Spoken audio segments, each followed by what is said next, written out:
السلام علیکم خواتین و حضرات، آج کی اس گفتگو کا مخاطب میرے ملک کے نوجوان ہیں، اور آج اس کالم کا عنوان منیر نیازی مرحوم کے ایک شعرا آفاق مصرے کا حصہ ہے، یعنی سفر رائے گاں تو ہے۔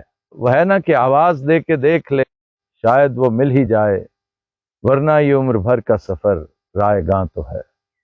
چنانچہ آج نوجوانوں سے مخاطب کرتے ہوئے میں دو بنیادی باتیں کروں گا۔ پہلی بہت مختصر ہے، دوسری تھوڑی سی طوالت اختیار کرے گی، اور وہی آج کا پیغام ہے، وہی آج کی بات ہے، اور وہی اصل میں حاصل غزل ہے۔ پہلی بات یہ ہے کہ عمران خان کے بارے میں ہمیشہ کہتا تھا کہ وہ سیاست نہ جانتا ہے نہ سیاست کرتا ہے۔ عمران ایک سیدھا صاف ستھرا کھرا آدمی ہے، اور یہ وہ عمران خان ہے جسے میں پچھلے 1 سال سے جان رہا ہوں۔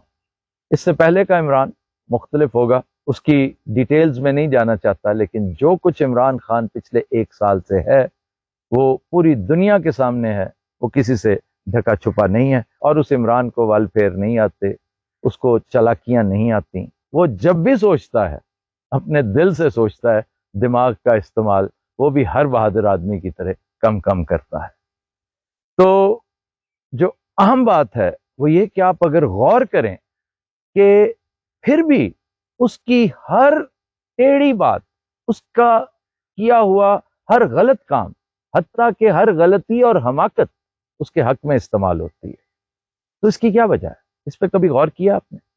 میں کئی مہینوں سے اس پہ لگاتار غور کیے چلا جا رہا ہوں، اور میں بالآخر اس نتیجے پہ پہنچا ہوں، جو کہ مجھے بہت پہلے پہنچ جانا چاہیے تھا، لیکن اچھی طرح چھانٹ پھٹک کر کے میں اس مقام پہ پہنچوں جہاں میں کہہ سکتا ہوں کہ فورسز آف نیچر، یہ نوجوانوں ایک انتہائی اہم فیکٹر ہے لائف کا، کبھی اسے اگنور مت کرنا۔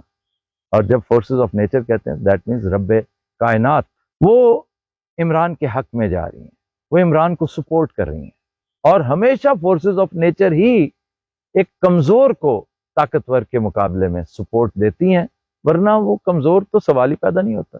اس میں نے ہمیشہ مثالیں دی ہیں کہ اللہ تعالیٰ کا انتہائی لاجواب اسلوب یہ بھی ہے کہ وہ بہت کمزور سے بہت طاقتور کو نیچا دکھاتا ہے، جس کی بہت بڑی مثال ابرہا کے ہاتھی ہیں، اور چھوٹے چھوٹے پرندے جن کے غول آئے تھے، اور آپ سب کو پتہ ہے اس کے بارے میں۔ گولیت کا تذکرہ میں ہر دوسرے تیسرے دن اپنے شو میں کرتا ہوں کہ ایک نوجوان 15 سالہ 14 سالہ نوجوان جس نے سلنگ کی مدد سے اس وقت کی نیٹو فورسز، اس وقت کا انتہائی طاقتور بادشاہ گولیت، اس کو اڑا کے رکھ دیا۔ اور اگر آپ غور کریں، تاریخ پڑھ کر دیکھیں کہ ایک ہیلمٹ کے اندر سے چھوٹی سی کنکری کس طرح سرایت کر کے گئی، اس میں سے سنیک تھرو کر کے گئی اور اسے گھائل کر دیا۔ وہ ایک لمبا تڑنگا آدمی زمین چاٹ رہا تھا، اور یہ ہے اللہ تعالیٰ کا سگنیچر۔ نمرود کو دیکھ لیں، نمرود کو کتنا بڑا بادشاہ تھا، کتنا طاقتور بادشاہ تھا، کتنی دہشت تھی اس کی، اور کس سے مروایا؟ ایک مچھر سے، ایک چھوٹے سے مچھر سے۔ اور وہی نمرود جو خدائی کا دعویٰ کرتا تھا، روزانہ صبح دوپہر شام اپنے سر پہ جوتے مرواتا تھا کہ وہ مچھر اس کو ٹکنے نہیں دیتا تھا۔ اور بھی مثالیں ہیں، بے شمار مثالیں اور بھی، جن سے پتہ چلتا ہے کہ اللہ تعالیٰ کا نظام یہی ہے کہ وہ ہمیشہ یہ باتیں بلے شاہ نے ایسی نہیں کہہ دی کہ چڑیا باز کو مار سکتی ہے، چڑیا نے باز کو مارا ہوگا کہیں نہ کہیں تاریخ میں۔ تو یہ کوئی چھوٹی بات نہیں ہے، یہ فیکٹ ہے۔ آپ دیکھیں، ایک ایک میں تیزی سے گنواتا ہوں، کیونکہ میں نے طویل گفتگو اس ٹاپک پہ نہیں کرنی۔ اس سے اگلی بات جو میں اسی گفتگو میں کروں گا وہ شاید زیادہ ٹائم لے لے۔ مثلا اس دن آپ نے پنجاب اسمبلی میں جو صورتحال دیکھی کہ 186 ووٹس، آپ یقین کیجئے یہ ہیومنلی پاسبل نہیں تھا، لیکن یہ ہو گیا۔ اب اس پر آپ سر دھنیے، جو مرضی کیجئے، لیکن یہ ہو گیا۔ وہ کون تھا جو ان کو پکڑ کر لے آیا؟ وہ کون تھا جو بہت دور کہیں بھٹکے ہوئے حافظ عمار یاسر کو گائیڈ کرتا ہوا اپنے سایہ شفقت میں لے کر اندر فلور پہ لے آیا. یہ ساری چیزیں غور طلب ہیں، لیکن پرابلم یہ کہ ہم غور کرتے نہیں ہیں. اس کے بعد ایک اور فیکٹر جو عمران کے حق میں اتنا استعمال ہوا کہ اسے کو بہت زیادہ تردد کرنے کی ضرورت ہی محسوس نہیں ہوئی، اور وہ تھا اسحاق ڈار کی مہارت اور شہباز شریف کی مشاکی. اس کی جو کلئی کھلی ہے، یہ جو ثابت ہوا ہے کہ یہ دونوں تو پیپر ٹائیگرز تھے، یہ تو انتہائی نالائق لوگ تھے. یہ امپائر کو ساتھ ہی نہیں ملاتے تھے، یہ اپنے علاقے کے ایس ایچ او کو بھی ساتھ ملا کے میچ کھیلتے تھے، یہ اپنے علاقے کے کراؤڈ کو بھی ساتھ ملا کر میچ کھیلتے تھے، اور ہارے ہوئے میچ کو فگرز فج کر کے جیتا ہوا قرار دیتے تھے. یہ بات جب سامنے آئی تو عمران کا بیٹھے بٹھائے کام ہو گیا. دیکھیں وہ فورسز جن سے باقاعدہ اسٹیبلشمنٹ خوف زدہ تھی، یار یہ تو بہت تگڑے ہیں، یہ آئیں گے تو معیشت ٹرن اراؤنڈ کر جائے گی، ڈالر 200 سے بھی نیچے آ جائے گا. یہ بیٹھے بٹھائے عمران کی لاٹری نکلی تھی. پھر ہے استعفوں کی ایک بہت بڑی کھیپ، وہ بیٹھے بٹھائے منظور ہوگی، جبکہ دوسرے گروپ نے کبھی سوچے. پی ڈی ایم بھی وہ کہنے کو بہت چالاک اور یہ، لیکن وہ کوے ہیں جو سیانے کوے ہیں، اور سیانے کوے کس پہ گرتے ہیں آپ کو مجھ سے زیادہ پتا ہے، کہ پہلے روکے رکھے استعفے اور پھر تسلیم بھی کر لیے، مان بھی لیے، اور وہ مقصد بھی پورا نہیں ہو سکا راجہ ریاض کو بچانا. یعنی راجہ ریاض کو بچا لو، ملک ڈوبتا ہے ڈوبنے دو، معیشت برباد ہوتی ہے ہونے دو، اخلاقیات زمین دوز ہوتی ہے ہونے دو، نو پرابلم، لیکن راجہ ریاض کو بچا لو. اگر اللہ نہیں چاہے گا نا تو راجہ ریاض نہیں بچے گا، وہ لیڈر آف دا اپوزیشن نہیں رہ سکے گا، کیونکہ آپ کے خواتین کے ووٹ اتنے زیادہ ہو جائیں گے کہ آپ کو وہ 34 کے قریب فگر ہے، اور آپ دیکھتے رہ جائیں گے، آپ کو صرف 21 چاہیے. اچھا جی آگے آئیے. یہ دیکھیے نا بیٹھے بٹھائے اس کا کام ہوتا چلا. کوئی اور فورسز ہیں جو اس کے، وہ تو بیچارہ اپاہج ہو کے بیٹھا ہوا ہے اس وقت، وہ تو زخمی ہو کے بیٹھا ہوا ہے وہ زخمی شیر، لیکن زخمی شیر فی الحال آپریشنل نہیں ہے، لیکن کوئی اور اس کے بہاف پہ کام کرتا چلا جا رہا ہے. پھر ایک اور خوش قسمتی عمران کی کہ محسن نقوی صاحب تشریف لے آئے. محسن نقوی پر پچھلے 5-6 روز میں اتنا کچھ کہا جا چکا ہے، اتنا کچھ لکھا جا چکا ہے کہ مزید کچھ بھی کہنے کی گنجائش نہیں. یاد رکھیے باجوہ صاحب نے 9 اپریل کو جب ان معاملات کو اپنے ہاتھ میں لیتے ہوئے عمران خان کو فارغ کیا تھا، تو میں اس دن سے آج تک ایک ہی بات کرتا چلا رہا ہوں کہ اگر وہ ایک کام نہ کرتے، اسٹیبلشمنٹ جو بیچاری، مجھے ویسے اسٹیبلشمنٹ پہ بھی بہت رحم آتا ہے کہ اسٹیبلشمنٹ جیسے ان اچکوں کے ہاتھوں، پی ڈی ایم کے ان بدماشوں کے ہاتھوں یرغمال بن چکی ہے. میں نے پہلی دفعہ اسٹیبلشمنٹ کو باقاعدہ ہاسٹیج کی شکل میں دیکھا ہے کہ وہ کچھ کرنا بھی چاہے، اپنے ڈوبتے ہوئے ملک کو، اپنی ڈوبتی ہوئی معیشت کو بچانا بھی چاہے، اس برباد معاشرت کو سہارا بھی دینا چاہے، وہ نہیں دے پا رہی. کیوں؟ یہ جو اچکا گروپ ہے نا، اس کو سپورٹ بہت ہے اپنے بادشاہوں کی، اپنے باسز کی. اس وقت کی جو رومن امپائر ہوتی تھی وہ اسی طرح کام کروایا کرتی تھی. جو آج کی رومن امپائر ہے وہ ہے کہیں اور، امپائر وہی ہے، پراکسی کے ذریعے کام کر رہی ہے. وہ اپنے حکم کی تعمیل ان اچکوں کے ذریعے کرواتی ہے کہ ہم نہ چاہتے ہوئے بھی کچھ نہیں کر پا رہے. اس کے اوپر بھی کسی دن بات کریں گے. میں گزارش کر رہا تھا کہ اگر اس دن یعنی 9 اپریل کو اسٹیبلشمنٹ عمران کو فارغ کر کے اقتدار ہینڈ پیکڈ ٹیکنوکریٹس کو ہی دے دیتی، تب بھی کافی حد تک معاملات کنٹرول رہتے. لیکن جب انہوں نے اچکا گروپ بٹھا دیا نا لا کر، تو لوگوں کی ایگو ہرٹ ہوئی تھی. اور یہ جو گروپ ہے نا جس سے میں آج مخاطب ہوں، یہ بھوک برداشت کر سکتا ہے، اپنی ایگو پامال ہوتے نہیں دیکھ سکتا.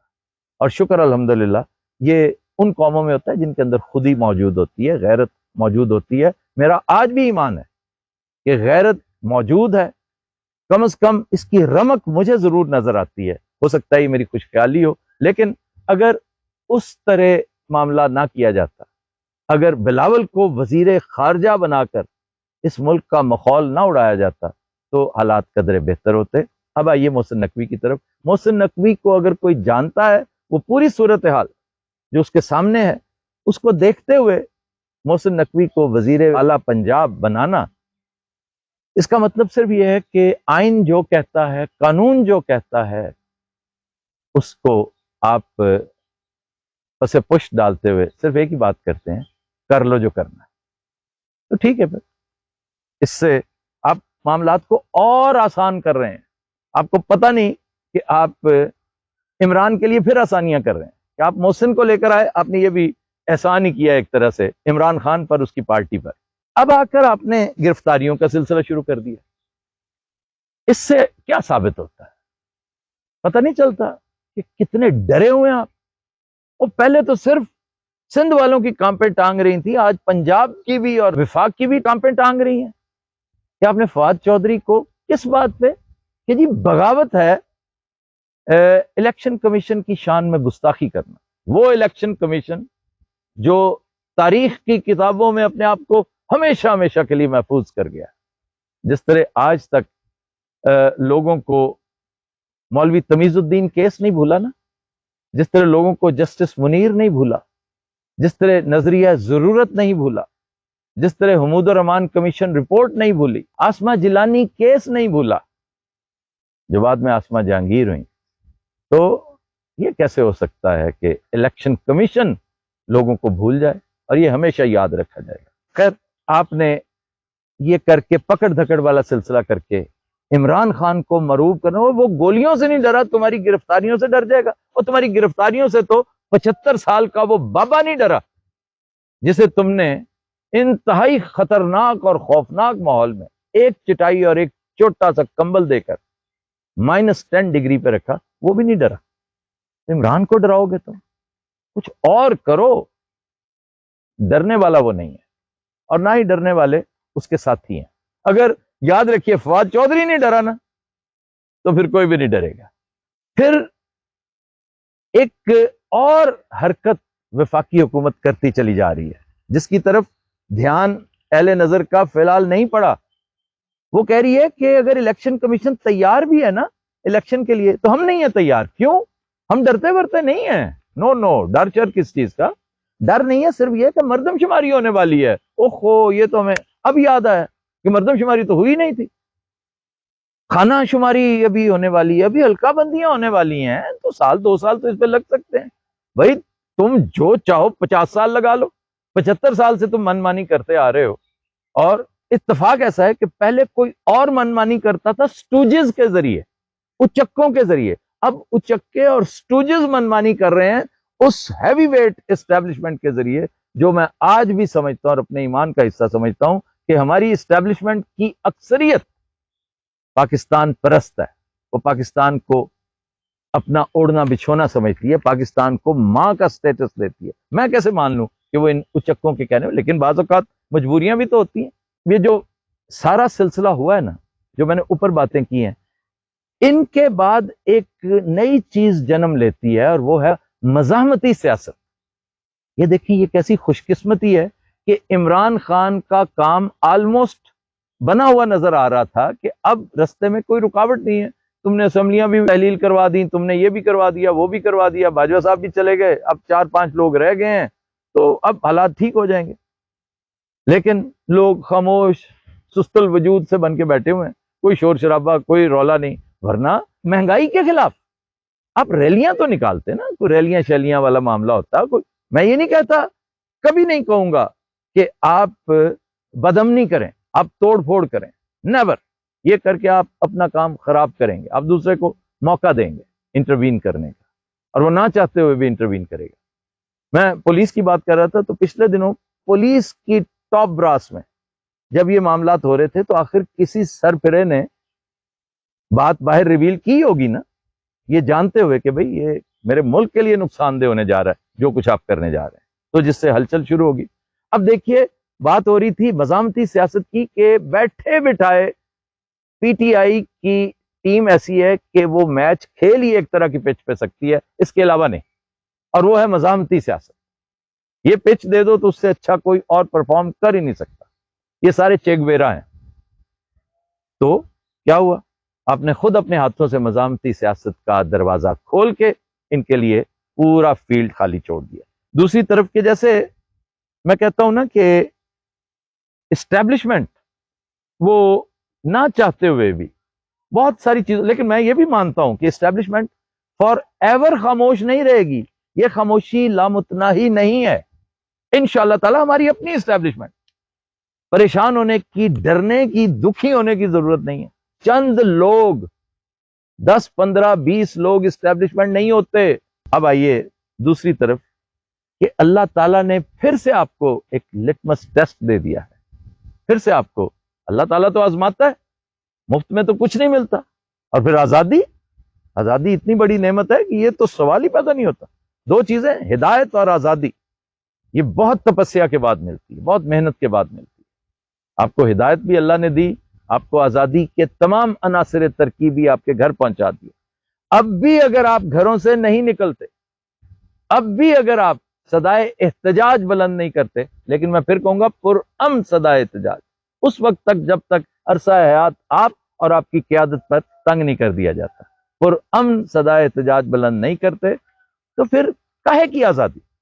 پھر کس مرتے پر آپ اتنی بڑی نعمت مانگ رہے ہیں؟ جی اس سے کیا کیا آپ نے وہ رول پلے نہیں کیا اس وقت جب اس کو گولیاں ماری گئی تھی. شاید اس میں حکمت یہ بھی تھی کہ اس نے خود بھی آپ کو منع کیا کہ آپ نے نہیں، لیکن بعض اوقات دوسرا منع نہیں کرتا، آپ کو سوال تو فہم کرتے چلے جانا چاہیے تھا نا کہ جی ایسا کیوں ہوا. آپ کو تاریخ کو ریدنی چاہیے تھی. بی بی کو کیوں مارا گیا؟ لیاقت علی خان کو کیوں مارا گیا؟ یہ ساری باتیں بڑی اہم تھی، لیکن نہیں ہوئی. خیر، اب اگر آپ ان غاصبوں کا جو کہتے ہیں کہ کر لو جو کرنا ہے رستہ نہیں روک سکتے، تو پھر چپ کر کے سکون سے گھروں میں بیٹھیں. وہ بیچارہ جیل میں گلتا سڑتا ہے، مرتا ہے، اسے جانے دیں. اس نے اپنا کام کر دیا. وہ جو کرنا چاہتا تھا، وہ جو کرنے کا حوصلہ رکھتا تھا، جو اس نے کمٹمنٹ کی تھی، وہ اس نے پوری کی. آپ اگر اب ایک قدم بھی پیچھے جاتے ہیں تو یاد رکھیے کہ 26 سال کا یہ سفر جو ہے بالکل رائے گاں گیا ہے. آپ پر کچھ اثر نہیں ہوا. آپ چپڑی مانگتے ہیں اور دو مانگتے ہیں. اس لیے یہ سب کچھ نہیں ملے گا. آپ کو یہ سوچنا چاہیے کہ اس بیچارے نے اپنا سب کچھ قربان کر کے آپ کے لیے ایک رستہ ہموار کر دیا. اگر آپ اس پہ چلنا ہی نہیں چاہتے، پھر مثالیں دیتے ہیں دیگر ممالک کی، تو اس طرح پکی پکائی آپ کو کبھی نہیں ملے گی. ملک آخری ہچکیاں لے رہا ہے، تب بھی کوئی بات نہیں. اسے کٹی پتنگ سمجھتے ہوئے ہوا کے دوش پہ چھوڑ دیجئے. اپنی ڈیپ سلمبر میں واپس چلے جائیے. 75 سال سے آپ خوب سوئے ہیں، اب بھی آپ کی سلیپ میں کوئی ڈیفیسٹ آیا. You have a slip deficits of few years. جیسے 1 سال یہ تو گزر گیا نا، یہ آپ کو بہت ڈسٹرب کیا گیا. مجھے بہت افسوس ہے کہ آپ کی نیند میں عمران خان مخل ہوا، انقلاب کا نعرہ مستانہ مخل ہوا. کوئی بات نہیں، چند دہائیاں اور سوئیے گا، ٹکا کے سوئیے گا. کوئی اور سر پھرا شاید 100 سال، 200 سال، 400 سال بعد کوئی پاگل آئے گا آپ کے دروازے پہ، اپنے ماتھے سے دستک دے گا آپ کو جگانے کے لیے. اگر آپ اٹھ گئے تو ٹھیک، ورنہ یہ عمر بھر کا سفر رائے گاں تو ہے.